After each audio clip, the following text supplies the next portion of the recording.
भारत गुरुओं की धरती है, साधुओं की, सन्यासियों की धरती है। भारत में ऐसे गुरुओं ने, ऐसे सन्यासियों ने बार बार जन्म लिया है जिन्होंने इस देश की दिशा और दशा को बदला है। आज महर्षि देव दयानंद का नाम आपने सुना होगा, जिन्होंने 1857 की क्रांति का बिगुल फूंका और 1857 की क्रांति के साथ साथ जिन्होंने भारत में हिंदू समाज को ढोंग, आडंबर, पाखंड और अंधविश्वास के बाड़ों से बाहर निकाला, जिन्होंने पाखंड का खंडन किया। ऐसे महान महर्षि दयानंद के जो गुरु हुए हैं, गुरु विरजानंद दंडी, जिनको सूरदास गुरु, जिनको अंधे गुरु के रूप में कहा जाता है, महाभारत के बाद वेदों के उद्धारक और इस दुनिया को दयानंद जैसे सिपाही देने वाले, ऐसे वैज्ञानिक, सार्वभौमिक, वेदों के प्रचारक देने वाले, जिन्होंने धर्म की रक्षा की, जिन्होंने सत्यार्थ प्रकाश जैसा ग्रंथ दिया, जिन्होंने जब वेद कहीं खो गए थे तो वेदों की मूल प्रति को ढूंढ निकाला, उनका भाष्य किया, वेद, दर्शन, उपनिषद सारे ग्रंथों का शुद्धिकरण किया, और जो ग्रंथ भारतीय संस्कृति के अनुरूप नहीं हैं उनका हमें अलग करके, जैसे बगुला पानी और दूध को अलग करके हमें बता देता है कि क्या लेना है क्या नहीं लेना, वो सब हमारे सामने उन्होंने प्रस्तुत कर दिया। तो ऐसे गुरु विरजानंद दंडी जी का जन्म 1778 में हुआ। उनका निर्वाण आज ही के दिन 14 सितंबर 1868 में हुआ। इनके पिताजी का नाम श्री नारायण दत्त जी था। ब्राह्मण परिवार में भारद्वाज गोत्र में उनका जन्म हुआ। करतारपुर जिला जालंधर पंजाब में आज भी वहाँ पर गुरुकुल चलता है। मुझे भी उस धरती को, उस जन्मभूमि को नमन करने का अवसर मिला। हमारे आर्य समाज के कुछ भाई हैं जो वहाँ पर गुरुकुल का संचालन कर रहे हैं। 5 वर्ष की आयु में गुरु विरजानंद जी को चेचक हुई, शीतला माता हुई। जब उनको शीतला माता और चेचक हुई तो उनकी आंखें चली गई। माता पिता ने 8 वर्ष की आयु में उनको पढ़ाना शुरू किया। घर पर उन्होंने संस्कृत सीखना शुरू किया।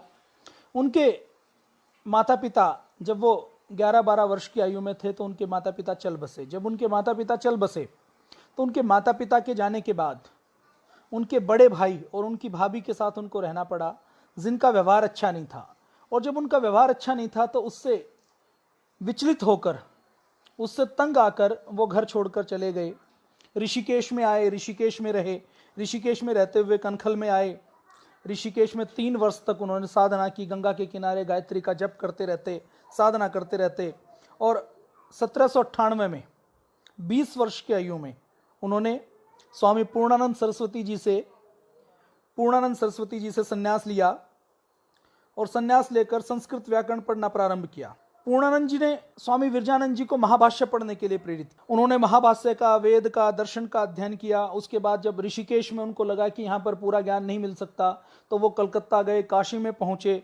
सब जगह उन्होंने इसका प्रचार प्रसार किया। और आज विरजानंद जी का क्या योगदान है आज हम समझ सकते हैं। आज हिंदी दिवस है। महर्षि देव दयानंद, स्वामी दयानंद जी का जन्म गुजराती परिवार में हुआ। उनकी मातृभाषा गुजराती थी। उनकी जो विद्वता थी वो संस्कृत पर थी। लेकिन जब उन्होंने सत्यार्थ प्रकाश लिखा और जब उन्होंने देखा कि संस्कृत के माध्यम से अकेला देश का भला नहीं हो सकता, संस्कृत के ऊपर शोध करना है, संस्कृत को पढ़ना है, लेकिन हमें संस्कृत के साथ साथ, आंग्ल भाषा के साथ साथ हमें हिंदी को आगे लाना पड़ेगा। तो उन्होंने सत्यार्थ प्रकाश हिंदी में लिखा।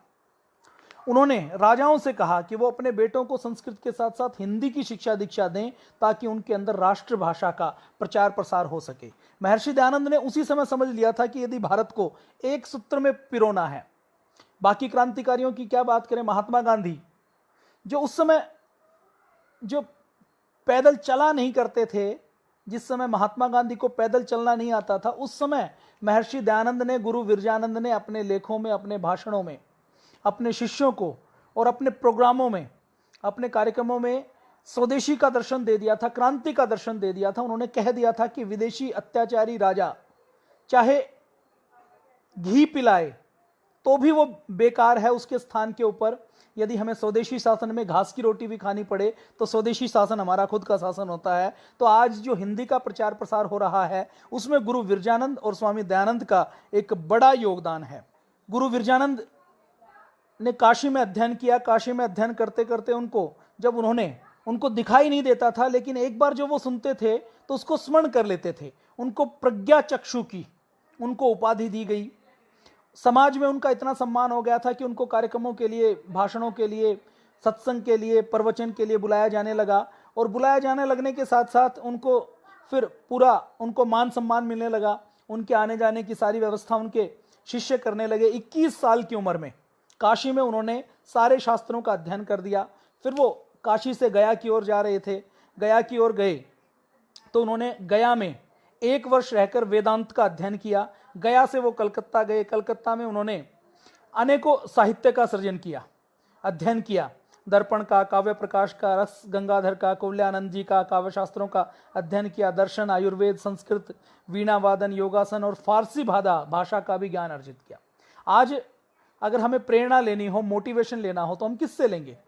एक ऐसा व्यक्ति जिसके पास चक्षु नहीं है, जिसके पास आंखें नहीं हैं, उस व्यक्ति ने सारे वेद दर्शनों को कंठस्थ किया, अष्टाध्यायी को कंठस्थ किया। तो कितना बड़ा व्यक्तित्व वो रहा होगा, आप अंदाजा लगाइए। कलकत्ता से सोरों आकर वो संस्कृत पढ़ाने लगे। मई 1832 की बात है। गुरुजी गंगा के अंदर खड़े होकर विष्णु स्रोत का पाठ कर रहे थे। उनका शुद्ध उच्चारण देखकर वहां पर अलवर के राजा विनय सिंह खड़े थे। उन्होंने जब देखा कि ये प्रज्ञा चक्षु जो सूरदास महाराज हैं, सन्यासी हैं, ये बड़े अद्भुत दिखते हैं, उन्होंने उनके पैर छुए और उनसे पूछा तो वो उनको आग्रह करके अलवर ले गए। अलवर के राजमहल में उनको रखा और वहां रखकर उन्होंने कहा कि आप मुझे पढ़ाइए। तो वहां पर उन्होंने राज परिवार को, राजा को शब्दबोध, लघु कौमुदी, तर्क संग्रह, रघुवंश आदि ग्रंथ पढ़ाए। राजा को इतना तैयार कर दिया उन्होंने थोड़े ही समय में कि वो संस्कृत में भाषण देने लगे थे। फिर एक दिन क्या हुआ कि जब वो रोज पढ़ाते थे तो वहां का राजा समय के ऊपर पढ़ने के लिए नहीं पहुंचता था। एक दिन वो नहीं पहुंचा तो गुरुजी को अच्छा नहीं लगा कि वो राजा है और मैं सन्यासी हूं, तो सन्यासी राजा से बड़ा होता है। तो उन्होंने अलवर छोड़ने का निश्चय कर लिया। और दूसरी उनको शिकायत थी कि अलवर का राजा ढोंग, आडंबर, पाखंड करता था। और वो गुरु विरजानंद जी ने देख लिया था, उस समय ढोंग, आडंबर, पाखंड फैला हुआ था। ये मान लिया था कि संस्कृत में जो लिख दिया गया है वो प्रामाणिक है, वो सत्य है, वो धर्म है, उसी को धर्म मान लिया जाता था। और संस्कृत के अंदर बहुत मिलावट हो गई थी। जैसे अभी आप देखते हैं कि मनुस्मृति के नाम से बहुत विरोध चलता है। मनुस्मृति के अंदर बहुत मिलावट की गई। आप किसी दलित व्यक्ति से पूछें तो वो 3-4 उदाहरण देता है। वो कहता है कि एकलव्य का अंगूठा क्यों काटा गया, राम जी ने शंबुक का वध क्यों किया। फिर वो उदाहरण देते हैं कि कर्ण राजा क्यों नहीं बन पाया, सूतपुत्र क्यों कहाया। फिर वो अगला एग्जाम्पल देते हैं कि ये 3-4 उदाहरण वो बार बार देते हैं कि ऐसा करके हमारे साथ अत्याचार हुआ और हमारे साथ तो भगवानों ने भी अत्याचार किया है। उस समय ये भूल जाते हैं कि राम जी वही थे जिन्होंने केवट को गले लगाया था। राम जी वही थे जिन्होंने शबरी, जो उस समय की अगर व्यवस्थाओं के हिसाब से देखें तो उस समय की वर्ण व्यवस्था में सामान्य से नीचे के वर्ण की व्यवस्था में, वर्ग की व्यवस्था में थी, उसके झूठे बेर खाने का काम राम जी ने किया है। बाली के वध की बात करते हैं कि राम जी ने बाली का वध किया। तो राम जी ने बाली का वध इसलिए नहीं किया कि बाली किसी आदिवासी वनवासी जाति से था। राम जी ने बाली का वध इसलिए किया था कि उसने छोटे भाई की पत्नी, जो पुत्री की तरह होती है, उसको बलात्कार पूर्वक, उसको फोर्सफुली उसका अपहरण करके रखा हुआ था और उसका शील भंग करने का प्रयास कर रहा था।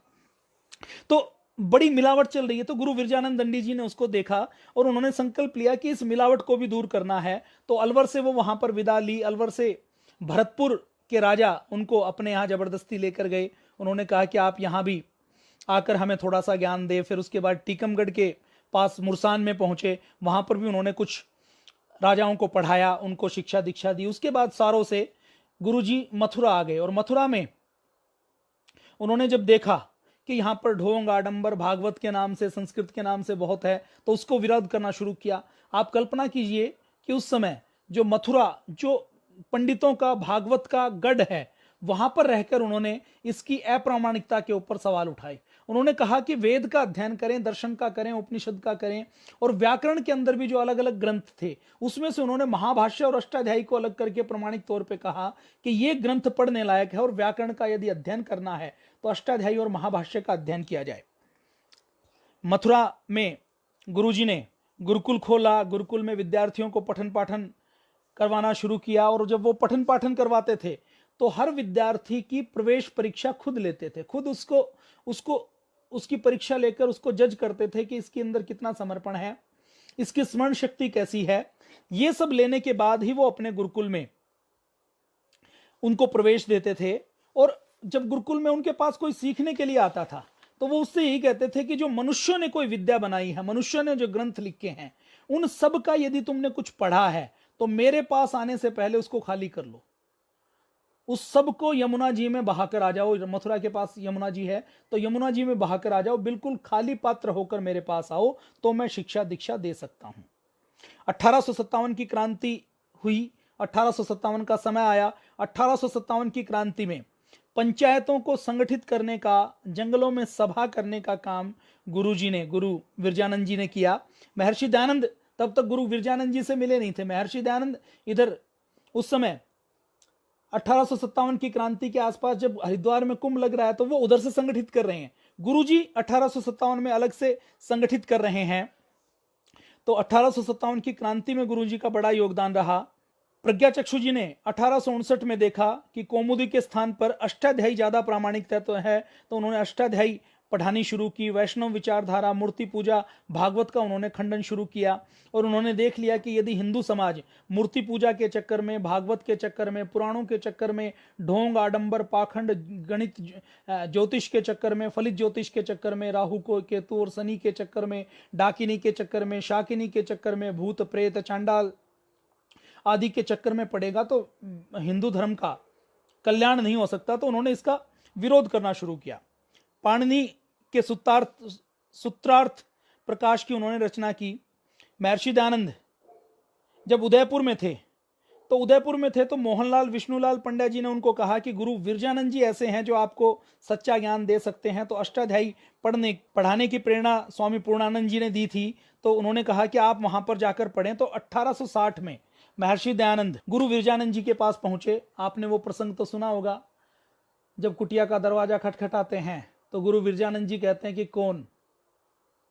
महर्षि दयानंद कोई उत्तर नहीं देते, वो दरवाजा खोलकर बाहर आते हैं और कहते हैं कि मैंने पूछा था कि कौन। तो महर्षि दयानंद जी कहते हैं कि मैं यही तो जानने के लिए आया हूं कि मैं कौन हूं, मुझे आप बोध करवाएं कि मैं कौन हूं। तो गुरु विरजानंद को महर्षि दयानंद के रूप में एक तेजस्वी शिष्य मिले। और महर्षि दयानंद के समर्पण को जब उन्होंने पूछा कि क्या क्या पढ़ा है, तो महर्षि दयानंद बहुत तीक्ष्ण बुद्धि के थे, कुशाग्र थे, बचपन में संस्कृत पढ़ी थी, ग्रंथों को पढ़ते हुए आ रहे थे। अलग अलग स्थानों के ऊपर उन्होंने अलग अलग गुरुओं से पूरा हिमालय छान मारा था कि कोई गुरु मिले, कोई योग्य गुरु मिले जो मोक्ष प्राप्ति करवा दे, जो सच्चा ज्ञान दे, जो सच का एहसास करवाए। क्योंकि वो घर छोड़कर आ गए थे। शिवलिंग के ऊपर उन्होंने देखा कि रात को चूहे चढ़े हुए हैं, तो उसको छोड़कर आ गए थे। तो उस समय उन्होंने बहुत से ग्रंथों का, पुराणों का, जो गुरु मिलता उससे ज्ञान लेने की कोशिश करते। तो उन्होंने पूरा पुस्तकों का पुलंदा बांधा हुआ था। तो उन्होंने बताया कि मैंने ये पढ़ा है। तो गुरु विरजानंद जी ने कहा कि इस सारी पुस्तकों को यमुना जी में बहाकर आ जाओ।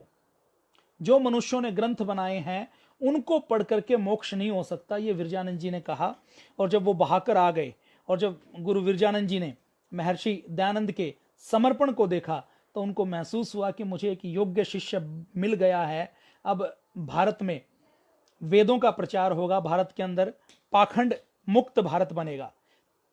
3 वर्षों महर्षि दयानंद वहां पर पढ़े। जब महर्षि दयानंद गुरु विरजानंद जी के पास पहुंचे तो उस समय 35 वर्ष की उनकी आयु थी। 3 वर्ष तक वो उनके पास पढ़ते रहे। तीन वर्षों में गुरु विरजानंद जो पढ़ाते थे, उनके पढ़ाने का तरीका ऐसा इतना अच्छा था, शैली इतनी अच्छी थी, उनको दिखाई नहीं देता था। वो पुस्तक से रेफरेंस नहीं लेते थे, सारी चीजें उनके मस्तिष्क में छपी हुई थी। वो जब पढ़ाते थे तो अपने शिष्य को भी पूरा अच्छी तरीके से तैयार कर देते थे। उन्होंने महर्षि स्वामी दयानंद जी को अष्टाध्यायी पढ़ाया, महाभाष्य पढ़ाया और वेदों की शिक्षा दीक्षा दी। महर्षि दयानंद को तैयार किया। और जब गुरु दक्षिणा का समय आया तो गुरु दक्षिणा देते हुए महर्षि दयानंद उनकी गुरु जी को लौंग प्रिय थी तो लौंग लेकर गए। लौंग लेने के बाद उन्होंने महर्षि दयानंद से संकल्प लिया, प्रण लिया कि तुम आजीवन वेदों का प्रचार करोगे और पाखंड का खंडन करोगे, मूर्ति पूजा का खंडन करोगे। और महर्षि दयानंद आजीवन पाखंड का खंडन करते रहे, वेदों का प्रचार करते रहे। महर्षि दयानंद भी बहुत कम समय रहे। जब गुरु विरजानंद जी का 14 सितंबर 1868 में मथुरा में महाप्रयाण हुआ तो महर्षि दयानंद ने कहा कि आज व्याकरण के सूर्य का अस्त हो गया है, और उस दिन उन्होंने जल भी ग्रहण नहीं किया। स्वामी दयानंद अपने गुरु को सच्चा गुरु मानते थे, उनके लिए पूरी तरह से समर्पित थे। उनको 18 बार विष दिया गया, लेकिन वो अपने रास्ते से डिगे नहीं, अपने संकल्प के बल पर डटे रहे। और आज हम जो क्रांतिकारियों की परंपरा देखते हैं, अगर गुरु विरजानंद महर्षि दयानंद को नहीं मिलते तो स्वामी दयानंद किसी साधु के रूप में मोक्ष के मार्ग पर कोई अच्छा काम कर रहे होते, लेकिन ये जो बड़ा काम हुआ वो नहीं कर पाते।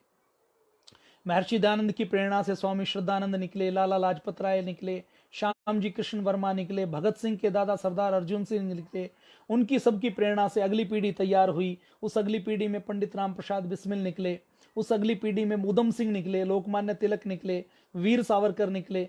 उससे अगली पीढ़ी में महर्षि स्वामी श्रद्धानंद जैसे लोग निकले, जिन्होंने जब लॉर्ड मैकाले ने पूरी गुरुकुलीय शिक्षा पद्धति को तहस नहस कर दिया था तो 1905 में उन्होंने गुरुकुल कांगड़ी की स्थापना की। तो महर्षि दयानंद का क्या योगदान है देश के निर्माण में, समाज के निर्माण में, भारत को बचाने में, हिंदुत्व को बचाने में, वैदिक विचारधारा को बचाने में, वेदों को बचाने में, दर्शन उपनिषदों को बचाने में, उसकी शब्दों में चर्चा नहीं की जा सकती।